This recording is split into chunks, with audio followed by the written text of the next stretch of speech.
Frères et sœurs, bonjour. Je vous salue tous au nom du Seigneur Jésus. Je bénis Dieu pour la présence de tout un chacun et je vous remercie pour votre présence sur la chaîne Ramène ta Bible. La capsule du jour, je l'ai intitulée Le réveil. Comprenons qu'il s'agit ici d'un réveil religieux, d'un réveil spirituel. L'exhortation, comme d'habitude, sera tirée de la Bible. Nous irons dans l'évangile de Marc au chapitre 15, versets 25 à 39. Dans un premier temps, je vais commencer par définir ce qu'est le réveil. Ensuite, je vais proposer une méthode pour susciter un réveil dans un environnement, une situation donnée.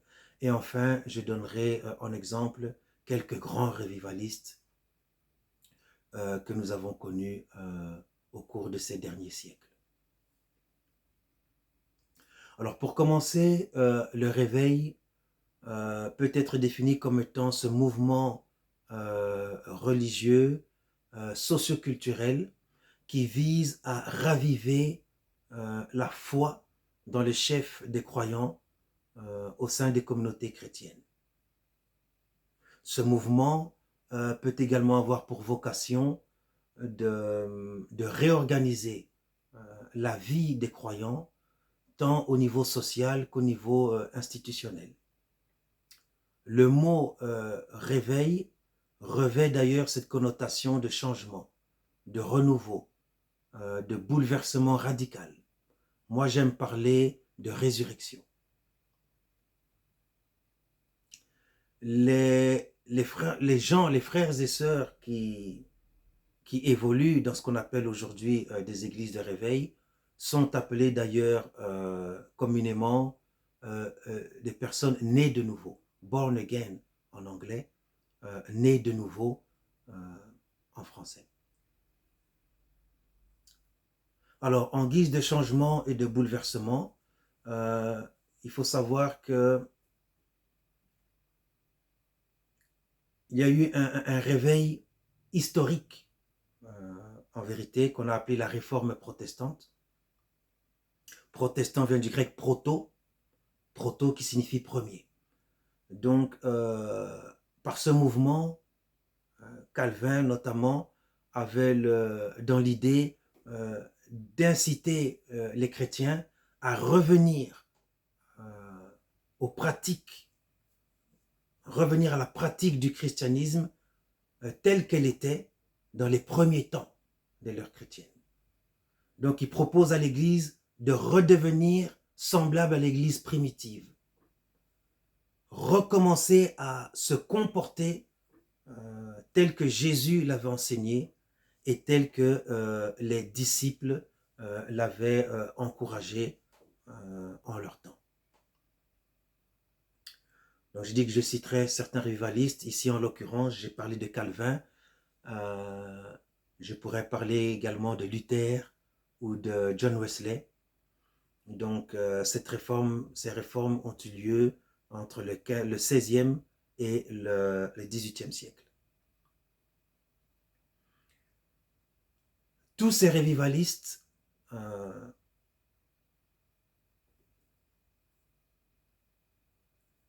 s'accordent pour nous dire que le seul unique moyen d'amener un réveil, c'est la prière. Je les rejoins d'ailleurs dans cette idée et ça m'amène au deuxième point. Comment apporter un réveil? Voilà.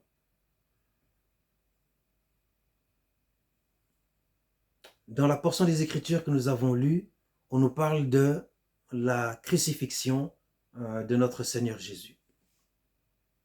La Bible nous décrit les dernières heures de vie sur terre de Jésus-Christ. Ça se passe de la 3e à la 9e heure, pardon. À la 3e heure, au verset 25, la Bible dit que Jésus est crucifié. C'est alors qu'il souffre le martyre. Il connaît le calvaire. Il est raillé.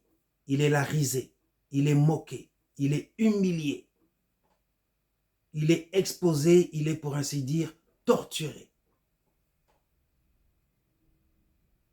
Moi, j'aime à dire qu'il est assassiné.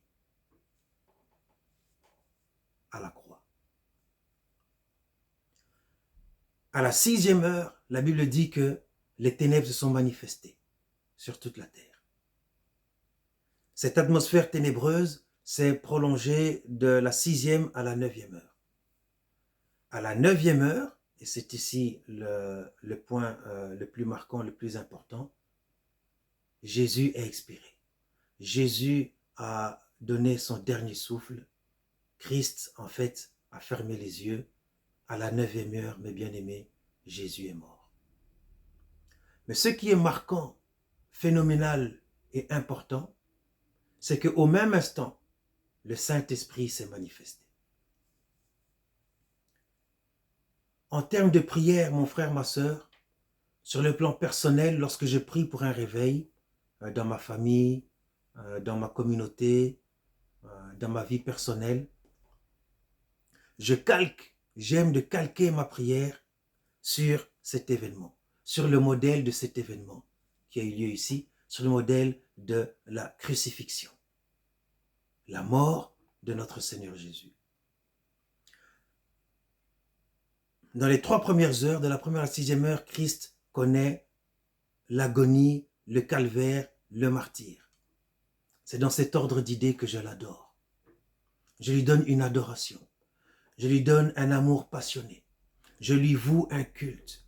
Et j'exalte son nom, lui qui, par amour pour les hommes, par amour pour l'humanité, s'est donné. Il s'est livré, il s'est donné en sacrifice.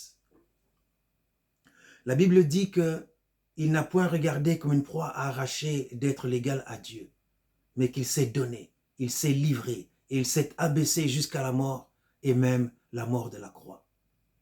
La Bible dit encore que Christ a été mené à la croix comme une brebis qu'on mène à l'abattoir. Dieu dit encore dans sa parole, Dieu a tant aimé le monde qu'il a donné son Fils unique, afin que quiconque croit en lui ne périsse point, mais qu'il ait la vie éternelle.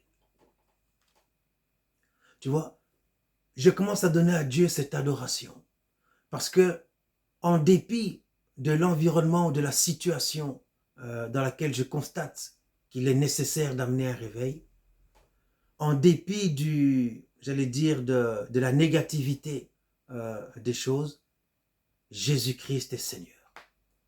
Parce qu'il s'est donné à la croix, parce qu'il s'est livré, parce qu'il s'est sacrifié, parce qu'il est mort à la croix dans le but spécifique d'apporter ce changement auquel j'aspire, d'apporter ce renouveau auquel j'ai espoir. C'est la Bible qui nous le dit.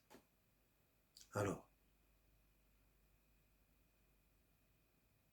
à la 6e heure, les ténèbres se sont manifestées. Et ça s'est prolongé de la 6e à la 9e heure. Ces ténèbres qui se sont manifestées,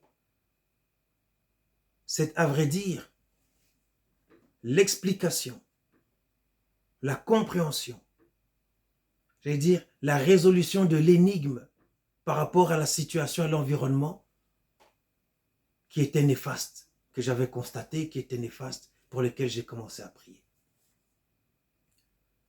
À la 9e heure, et c'est là l'événement le plus marquant, Christ va mourir.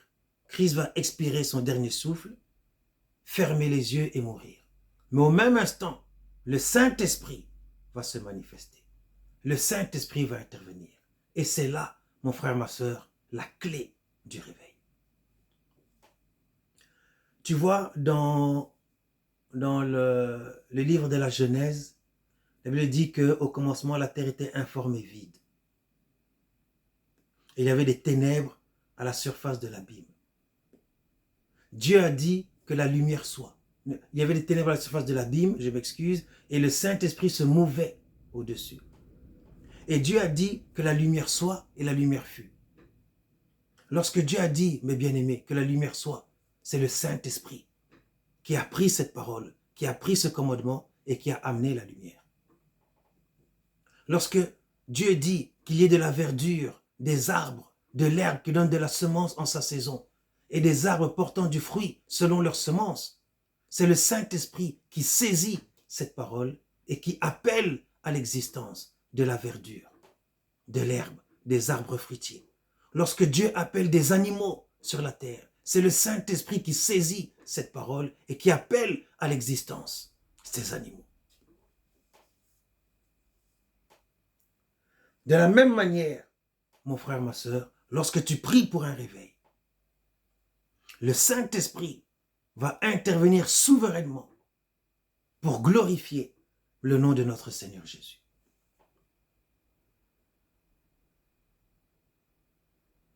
Tu vois, le cri que pousse Jésus de Nazareth, c'est comment dirais-je, c'est la prière, en fait. C'est le symbole de la prière. Lorsque Christ s'exclame, mon Dieu, pourquoi m'as-tu abandonné? Là, nous sommes au verset 34. Il prie. Il prie. Il veut changer cette situation. Il veut modifier l'environnement. Alors il prie au Père. Il ferme les yeux et instantanément, le Père répond souverainement par la venue du Saint-Esprit.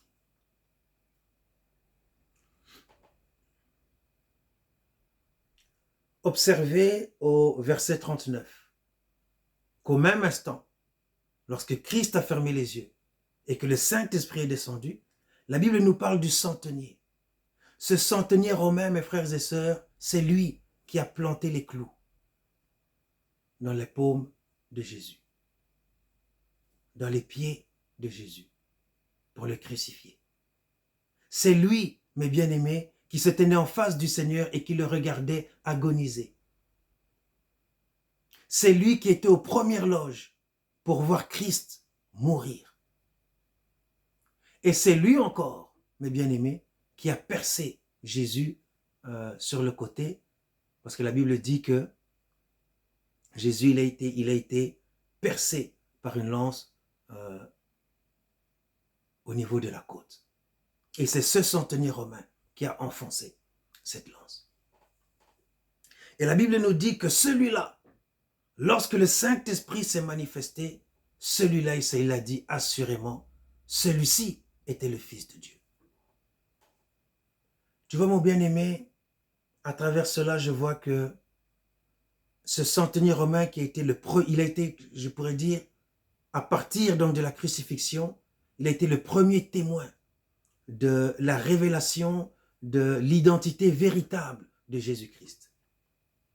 Parce que lorsque les contemporains du Seigneur l'avaient crucifié, ils l'ont dit, il est accusé d'avoir prétendu être le roi des Juifs. La raison pour laquelle on l'a crucifié, c'était ça. Le chef d'accusation qui pesait contre lui, c'était celui-là, de s'être proclamé roi des Juifs. Mais le centenier romain ne dit pas cela. Le centenier romain dit, celui-ci était assurément le Fils de Dieu. C'est ça la véritable identité. Alors, tu vois, lorsque je calque ma prière pour le réveil sur ce modèle de la crucifixion, premièrement, j'adore le Seigneur pour ce qu'il a fait, ce qu'il représente. Deuxièmement, je vois par la manifestation des ténèbres qui a été décrite au verset 33. Je vois maintenant le nœud du problème qui fait que la situation est néfaste, négative. Et lorsque le Saint-Esprit descend souverainement, il apporte la lumière qui est la solution. Voilà la méthode que moi je propose pour apporter un réveil. Alors tu vois, ce centenier romain, une fois qu'il a compris qui était véritablement Jésus de Nazareth, certainement il a évangélisé.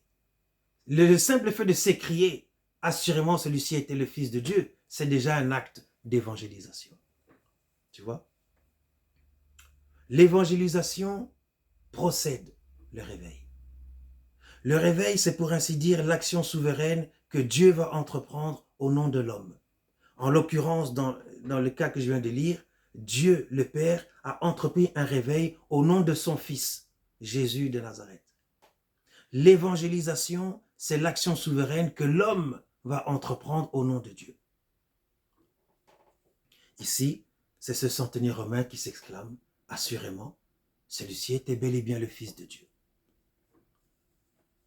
Alors, pour, pour citer quelques revivalistes en exemple, donc j'avais déjà parlé des revivalistes anciens, Calvin, Luther, Wesley. Je peux parler des revivalistes modernes tels que Osborne, par exemple, qui, dans les années 70, nous étions encore en pleine guerre froide, a décidé d'amener un réveil dans les pays communistes. Il a voulu changer le mode de pensée de ces populations, il a voulu changer le mode de vie de ces populations, le niveau de vie de ces populations, et puis surtout, leur faire connaître le nom de Jésus-Christ et les amener à lire la Bible. Je pourrais citer également Benny Hinn. Benny Hinn, qui plus récemment a apporté un réveil au sein des assemblées évangéliques en mettant l'accent non plus uniquement sur le salut, comme ça avait été le cas à travers le ministère de Billy Graham, par exemple, mais Benny Hinn est arrivé en disant, oui, nous devons croire en Jésus-Christ, mais nous devons aussi savoir qu'il guérit, qu'il nous accorde la guérison miracle.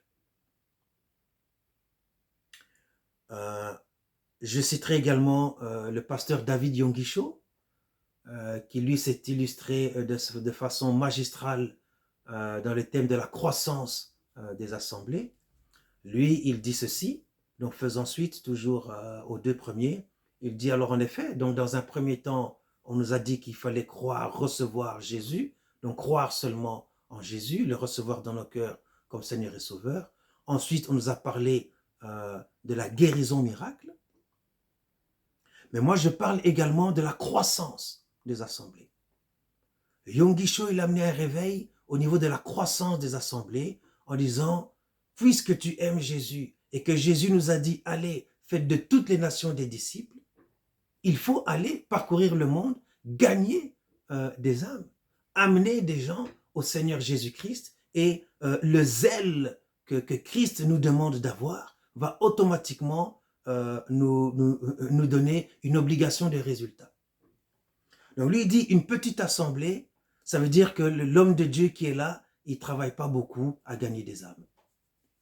Quand l'homme de Dieu travaille à gagner des âmes, forcément, l'Église va croître. Alors Yonggi Cho, il faut savoir que lui, c'est un pasteur sud-coréen. La Corée du Sud était un pays traditionnellement bouddhiste. C'est Yonggi Cho, il faut dire qu'il a été le fer de lance, je vais dire, de l'évangélisation au sein de ce pays. Il a, à titre d'exemple, donc, il a conduit une église qui a connu une croissance de 10 000 membres par mois, 10 000 membres chaque mois, pendant, je dirais, une période de 20 ans, 20 à 30 ans facilement, où systématiquement, de façon systémique, pourrais-je dire également, les Sud-Coréens sont passés du bouddhisme au christianisme. Au jour d'aujourd'hui, on estime qu'un Coréen sur quatre est chrétien. Ce bouleversement a eu lieu essentiellement ces 40 dernières années. Donc Yonggi Cho commence son ministère en 58, il bâtit son église en 58. Donc ça nous donne